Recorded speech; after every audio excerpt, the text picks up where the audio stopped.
After watching this video, the arborist will learn to explain the role of friction in rigging, compare and contrast the use of natural crotch rigging points with false crotches, select the appropriate rigging techniques for simple limb removal scenarios, describe the advantages and limitations of butt tying, tip tying, and balancing.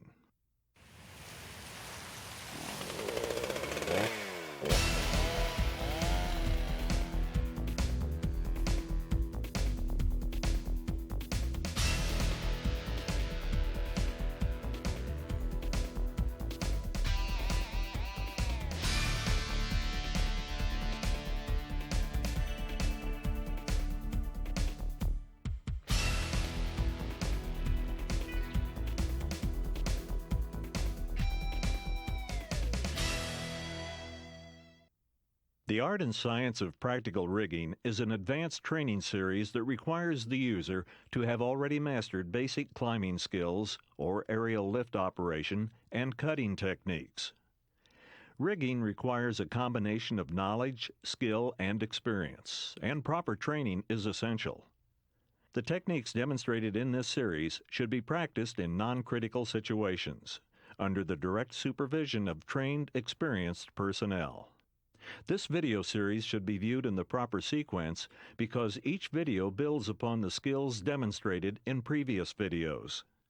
In addition, this series comes with a book which expands upon the material presented and should be used in conjunction with the videos.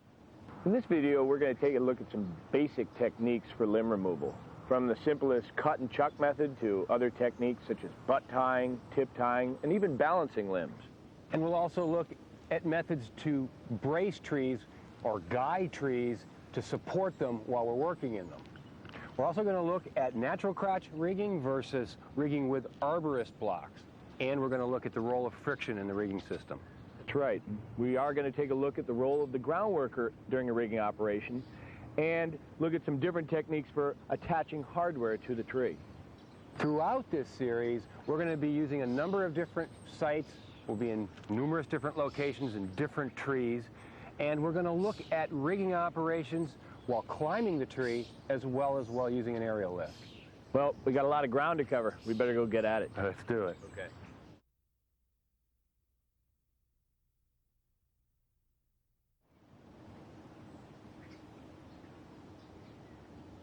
Because of the lean of this tree, and because we're going to be rigging multiple limbs here, we've decided to set two guys. Now the guys are set roughly at this point 2/3 of the way up the tree. Okay, I've used a clove hitch, multiple half hitches as I said, and then the rope is run back to the tree where it'll be tensioned up behind. The guy line runs from the oak that we're removing through a natural crotch in this tree here. Using a high natural crotch gives us a better angle of pull on this tree. The reason we're using a natural crotch is because this is a thick bark tree. Had this been a thin bark tree, we could set up a false crotch and run the guy line through that. The way we're going to anchor the guy line is to a porter wrap. The porter wrap is attached to the tree using a timber hitch. Here we're going to use a set of fiddle blocks. That's going to give us some mechanical advantage, which we'll talk about in a later video. We're using a cam-loaded ascender to attach the fiddle blocks to the porter wrap. I'm going to advance the cam loader to center while Bruce keeps tension on the guy line. I'm now able to pull tight, getting as much tension as possible in the guy line. Okay, well, Scott and Bruce cleat off the guy line to the porter wrap and take the fiddle blocks off the guy line. We'll get ready to take off some limbs.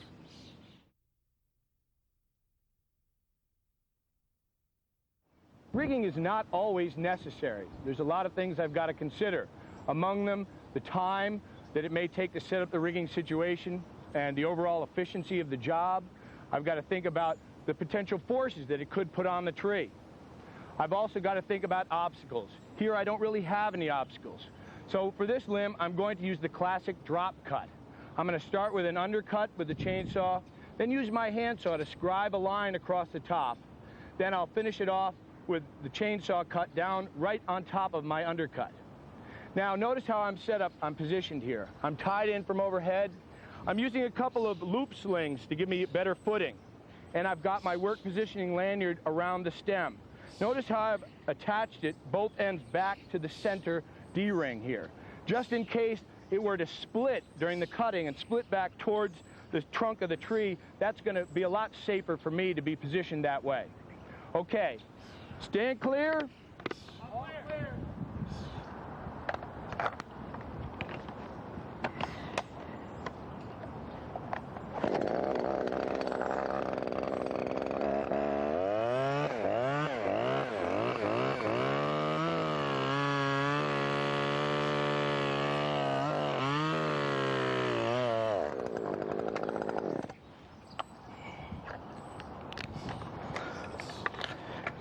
Sometimes it's hard to line up the two cuts, so by scribing a line,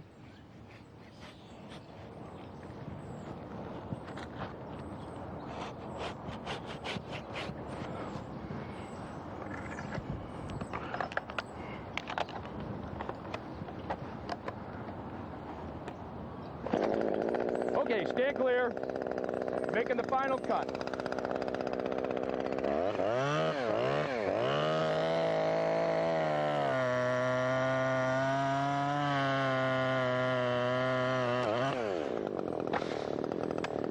Okay, I'm going to cut and chuck this piece, but it's a little larger than what I'd want to hold with a webbing sling. So I'm going to use a dead-eye sling, and I'll choke the dead-eye sling off using the eye, and then I'll tie a clove hitch down here below the cut.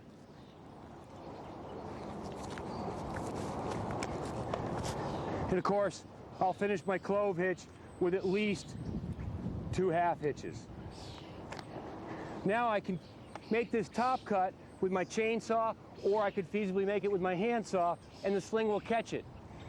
Now I've got to make sure that this limb isn't going to be too heavy for me to handle once it's down, because I'm going to pick it up and I'm going to slide the sling off, and then I'll toss it clear.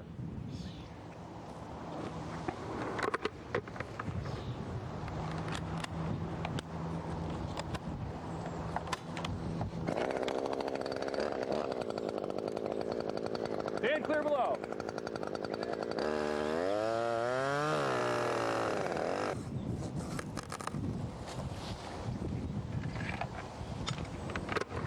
This way I can keep everything nice and tight. No hardware in the system. And now I can lift it up, unhook it, and toss it. A technique that can be very useful, especially when taking up a small chunk of wood where I don't want to set up a lowering line, is one called the snap cut.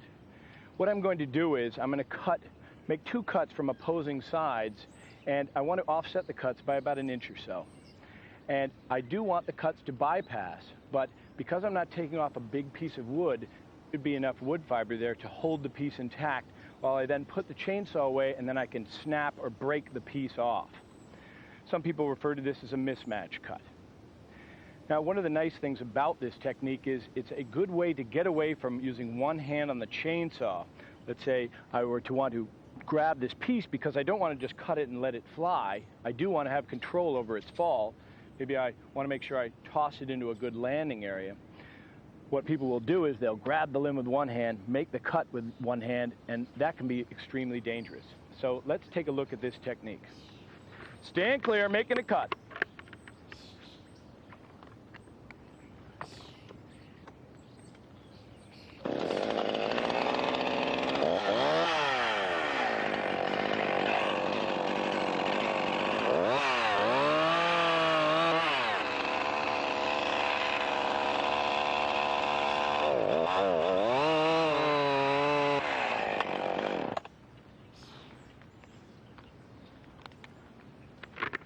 Stand clear, piece coming down.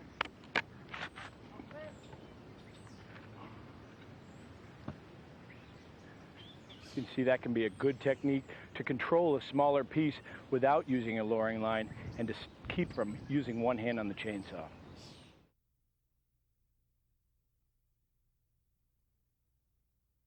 When selecting rigging points from above the work to be done, we do have some choices. We may choose to do natural crotch rigging, or we may choose to set a false crotch in the tree. With natural crotch rigging, as I've done here, where I've run the lowering line right through the crotch, it may be nice because I have less equipment needed in the job. But some other things I've got to consider are that there's going to be more friction in the system generally, which is going to mean more abrasion to the lowering line and possibly to the tree itself if I were going to be removing limbs in a live tree. Now, though generally one of the nice things about natural crotch rigging is because I'm using less equipment, it may be a little bit quicker. Other things to consider in natural crotch rigging are the choices in ropes we're going to use. Here I'm using a 12-strand. A 3-strand might also work better. Generally, ropes with larger strands are better, have more resistance to abrasion. Now, abrasion obviously is a byproduct of friction, and friction is something that's very important when we're selecting lowering lines. And different ropes have different frictional properties. So, as you can see here, I've run the line through the natural crotch, but maybe I might also want to think about setting a false crotch, and that's what Ken has done over here. Yeah, here where I've set a block for rigging, I've actually used a 10X sling and tied a cow hitch with a better half and then just tucked the tail back to get it out of the way. I'll have a lot less friction, which could give me a lot more control, for example, lifting limbs or tensioning the line. I've chosen a double braid here. It's lower stretch.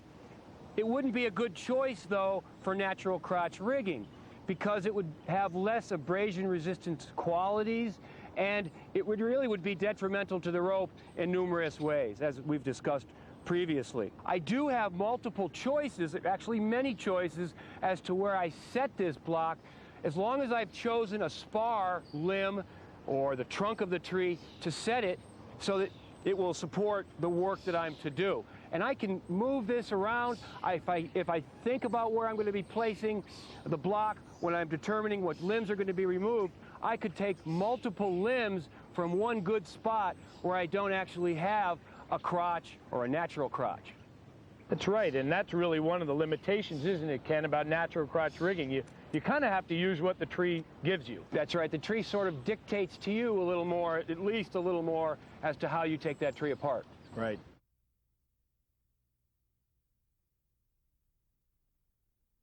Let's talk for just a moment about friction. Friction is a very real phenomenon in the workplace. We have friction on this block even though we have minimized it with the block. For those of you that have body thrusted, for example, before, you know that friction is a very real thing. When you pull on one side of the rope, you're working against friction. When you go to slide your friction hitch up, then the friction actually helps you to hold yourself there. Friction works for us at times. It works against us at times. Efficient operations have much to do with managing friction.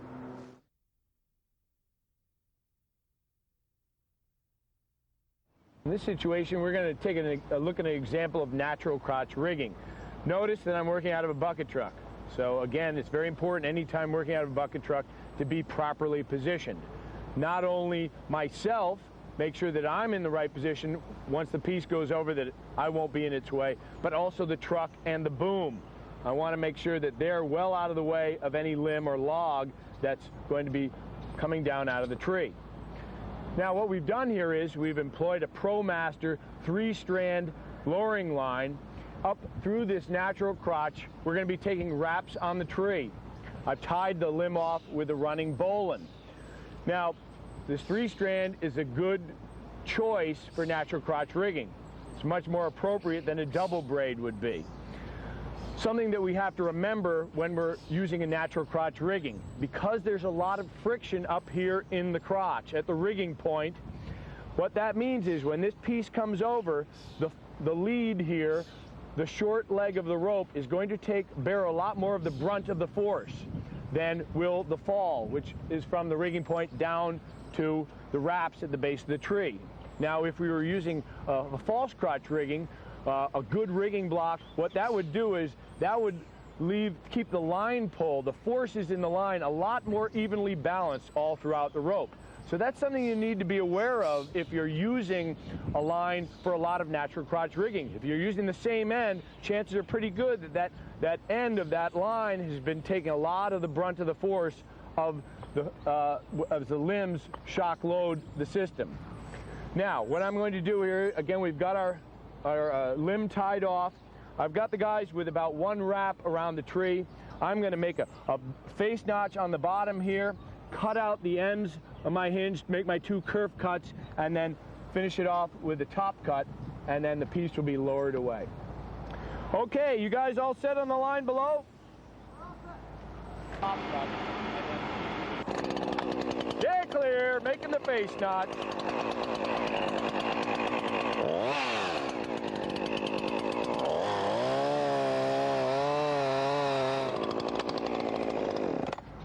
All right, I'm going to finish this up with my handsaw.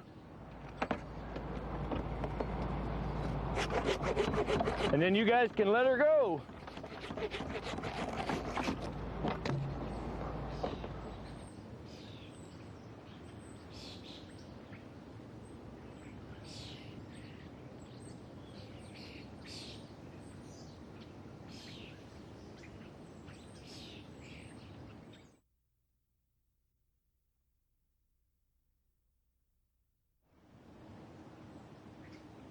All right, now an important part of any rigging system is your anchor point.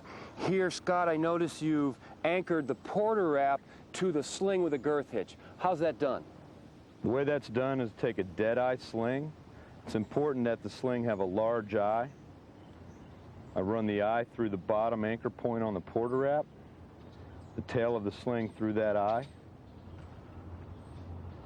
making sure that I properly tie, dress, and set all parts of that sling. And I notice you've got a large eye splice in that sling, right? Correct. Here I've got a much smaller eye splice in this adjustable sling or whoopee sling, and I'm using a clevis shackle, a heavy clevis shackle, to attach to the Porter wrap. All right, now here we've got the Porter wrap attached to the sling and the sling attached to the tree with a cow hitch. We could also use a timber hitch. What about the lowering line? Let's take a look at how it works in the Porter wrap, how you attach it, how you take your wraps, and how you might tie it off or cleat it off. Well, first I get the lowering line, which has been tied to the limb that's being rigged by the climber. I take a bight of rope, run it through the top ring of the Porter wrap and around and behind that bottom pin. Now you always want to take your wraps on the tube, and you don't want to be bending the rope as you're lowering on the pins or the smaller diameter rod, but around the pipe. That's right, and a way to tension it is to make sure that I have both parts of the lowering line parallel, the piece to the part to the limb coming down. Right, and I can see you can get good tension there. Another good point is to rig the Porter wrap as low as I can on the tree. It enables me to To pull be it able to tight. work with it. I then take a number of wraps depending on what the climber has told me to take, depending on the weight of the load. If I need to tie this off, I take 4 to 5 wraps. If it's a very heavy load, I can take even more. Right, wrap it up good so that you don't have that tension working against you when you're uncleating it later. And just use a cleat hitch to these pins, and I'm finished and able to go do something else.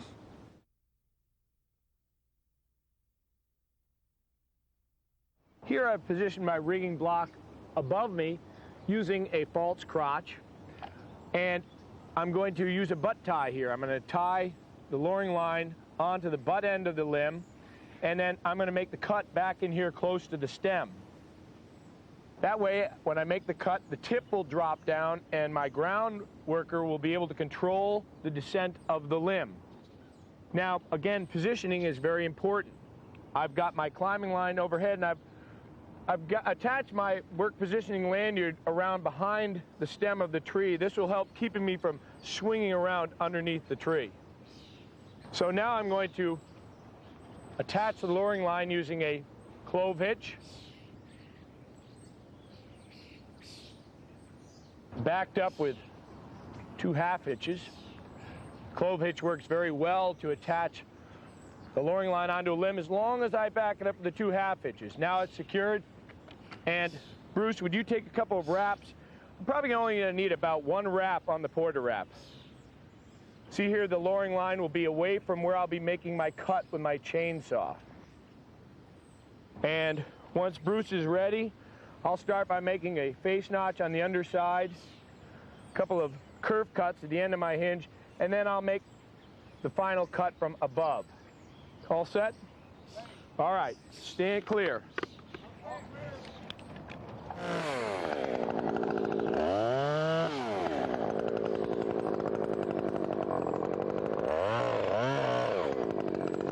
All set, Bruce? All right, stand clear. All clear.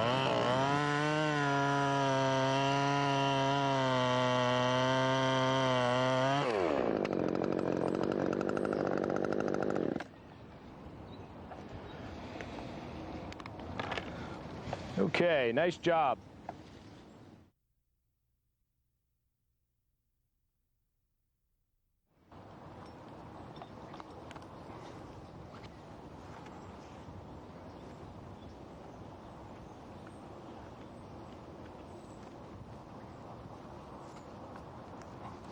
Okay, here I've used a running bowline to tip tie this limb. By tip tying, when I make my cut, the butt will fall away. And in this case, because where I've been able to set my rigging point above, the butt will be able to pass down through the limbs below a little more easily than if I was to butt tie this piece. Okay, tension in the rigging line. Tensioning. Okay, now I'll move back in to make my cut. Now, whenever we're cutting, we need to think about our work positioning. Here I'm tied in from above. I'm back around this limb. I've got my lanyard in addition to my climbing line for my work positioning. Okay, I'm going to make an undercut, and then I'll make my top cut, and the limb will fall away from me. The butt will swing out, okay? I've got to choose my rigging point, as I mentioned before, in such a way that the butt will swing clear. There's a possibility when using this technique for the limb to swing back toward me. So I need to be thinking this thing through in terms of where am I going to be if that happens. Now, what we want to do is work together with our rope person down below, and in this case, Bruce, when I cut the piece off, let it run below me. Stand clear, cutting.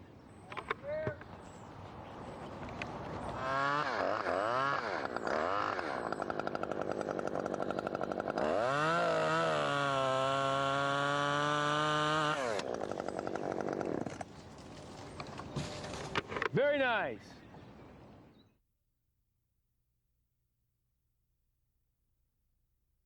Scott, I think this is a real good time to talk through the role of the ground worker. The ground worker is an essential and integral part of the team. Safety and communication are vital on the job site. That's right. We've got a work zone here, and we've got a landing zone, which would be where pieces are being lowered into, a drop zone perhaps where pieces of wood or brush are being tossed into, and of course the work zone is overall anywhere there might be a pedestrian that could come into harm's way and that sort of thing. There really should be a voice command and response system. That's right. For the climber in the tree, before I was to cut a limb off, whether it's being lowered or whether I was tossing a piece, I would want to announce "stand clear," and then wait, of course, for a response. Yeah, the ground worker at that point, if the site was actually clear and safe, would then respond all clear. Right.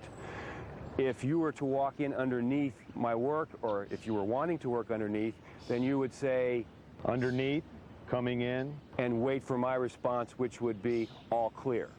There really are many things that the ground worker does to assist the climber. Well, the ground worker can attach chainsaws, equipment, rigging parts, and send them up the lowering line to the climber.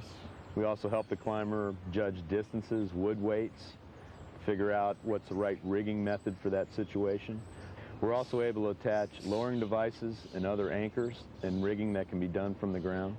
And one of the most important things that the ground worker does is running the lines. Okay, obviously a real important part of running lowering lines is taking your wraps. We could use the tree itself to wrap the lowering line around to gain the friction that we'll need for control. That's going to mean more abrasion to the rope, though we don't need any extra equipment, okay? more time for perhaps for running back and forth around the tree with the line. Here we're using a friction device. With a bite of the rope, we can easily attach it, take our wraps, and we're not running back and forth around the tree so much. There will be less abrasion here because the surface that the rope is being wrapped around is much smoother. Now here on this friction device, it's going to be a lot easier to control and to take your wraps at the gain of friction that you need based on the communication and the decisions that the climber and ground worker have made for that individual piece that's being taken.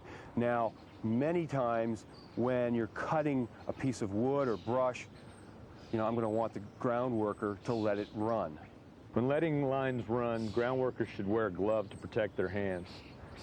The ground worker should also make sure that the area they're working in is clear and they're not in any danger there.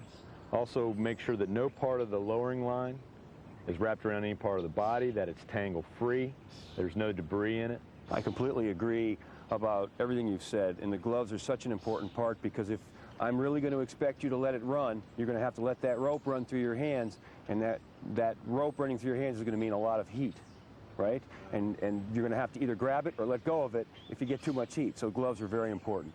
And the rope bag is another tool that can help in managing the rope, controlling it, keeping it tangle free, and so forth.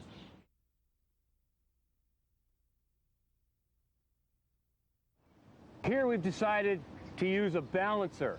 There are many different methods of balancing limbs. The concept is to keep the limb more static rather than to cut it off and have it fall into the lowering line in a more dynamic situation and loading the whole system up with more force, okay? Here we're going to have much lower forces on all the different components of the system. Here, the orange sling is actually a loopy sling or an adjustable sling. Note that the way I've choked it onto the limb, the splice is actually forming the bite. I'm using a heavy steel carabiner. I want to make sure that it's closed and locked. And I want to make sure that both parts of the rope are loading against the spine. Now, I've asked Scotty to tighten it up, so that should stay put. On the other end, I've girth hitched. Since we had the end of the limb, I was able to just choker hitch, girth hitch over the end of the limb. Now, the way we've got it, the rope positioned or the balancer positioned on the limb, you can see that there's a pretty good balance point. And in fact, when I cut the limb, it should move slightly away from me. I want to make sure it's not swinging too far or too fast away from me, because then it's going to come back at me, okay? So positioning of all the parts is very important, and finding the balance point is also very important. Okay, you can notice the true blue here, the blue line just this side of the balancer, that's our tag line. Now, the tag line we're going to use to keep the limb from swinging back away from me. The tag line does not support the weight of the limb. It's only used for control. And Norm, if you would, go ahead and run that up for me. Now, we're not going to have a lot of swing in this limb, so I don't think you'll need to tie it off, which we could do if we needed to, or perhaps take a wrap on a tree, or even set it into a friction device to help control the swing of the limb. Okay? I'm going to move back into position for my cut.